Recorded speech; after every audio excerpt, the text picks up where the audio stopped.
Anyway, mag-igsoon ko kang Kristo, karong adlaw, magsaulog ta sa pesta ni San Juan Bosco, pari.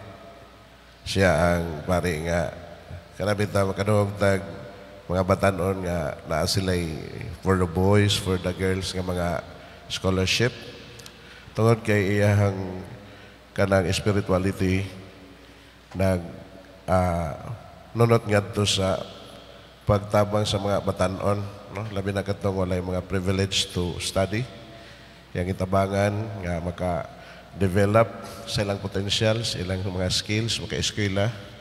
Manang mga nag-graduate kasagaran o mga vocational courses.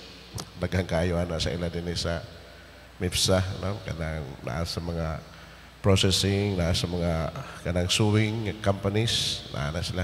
Kanang sa mga industrial nga mga company pod nga nakinahanglan og mga skills. So murag si St. John Bosco pari mo gina iyang focus sa mga batanon in search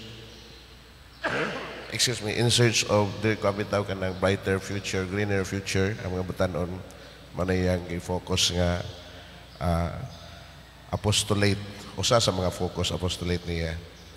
Kapamalandong sa guana, no, kay in my life kanabit na kakita ko mga talent potentials po na nga ko mga dili kayo maka-afford mga kuan, mga bata na mga potentials with na nga kung imong matabangan mo improve ilang kinabuhi.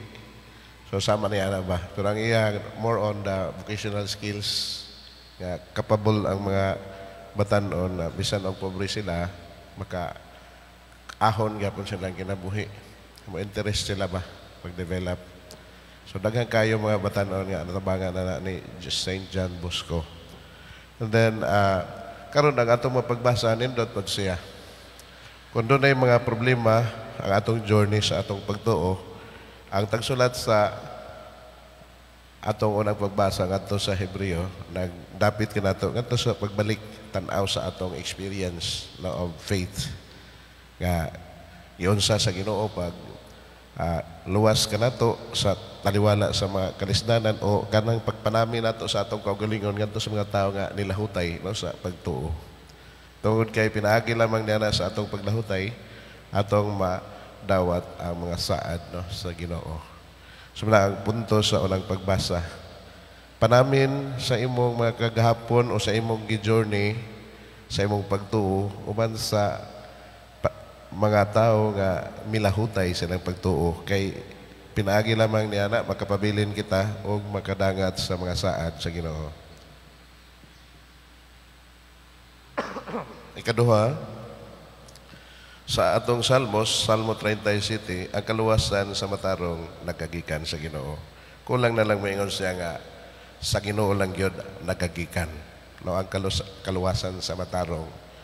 Naghatag ka nato og mas kanang init pa nga imbitasyon nga mupabilin gyud ta sa Ginoo, mulahutay gyud ta sa atong panaw sa atong pagtuo.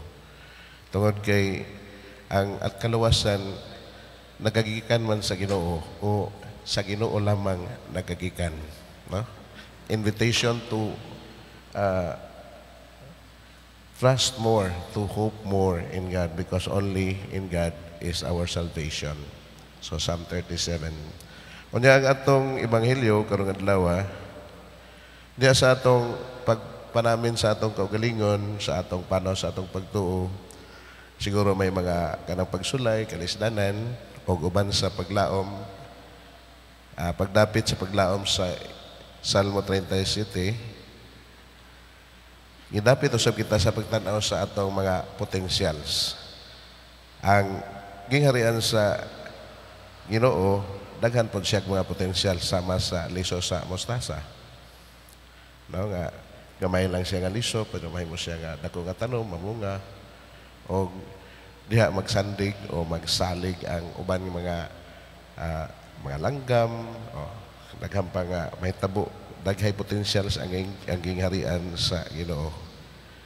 Sama sa liso sa mostasa ug sa uban pa dinhi nga mga kanang examples, no, niya sa kanang mga sambingay niya. Ang gingarian sa Dios sama sa tao nga nagsabod og binhi sa iyang uma. O samtang nagpadayon siya sa iyang muluton, adlaw-adlaw wa siya kasabot sa paagi ni turok ang binhi. O sama sa liso sa mustasa.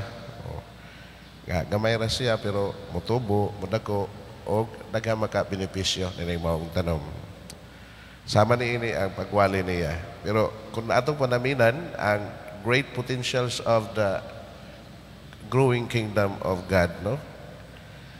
Of the Lord Jesus Christ, presented sa iyang kinabuhi from His time until now, kita po nato nga, kita po na po tayo potential sa atong kaugalingan. Nga, dapat kita nga, with all these blessings, no, sa kingdom, no, sa Ginoo, hasa nato mapahaom atong kaugalingon nga mutubo mulambo sa kita, no? Isip bahin sa iyang gingharian. To become more productive, life-bearing, and if not, even just to make a difference, small difference of ourselves sa atong mga potentials. Trusting in the grace of God. Amen. Palihog mo tindog.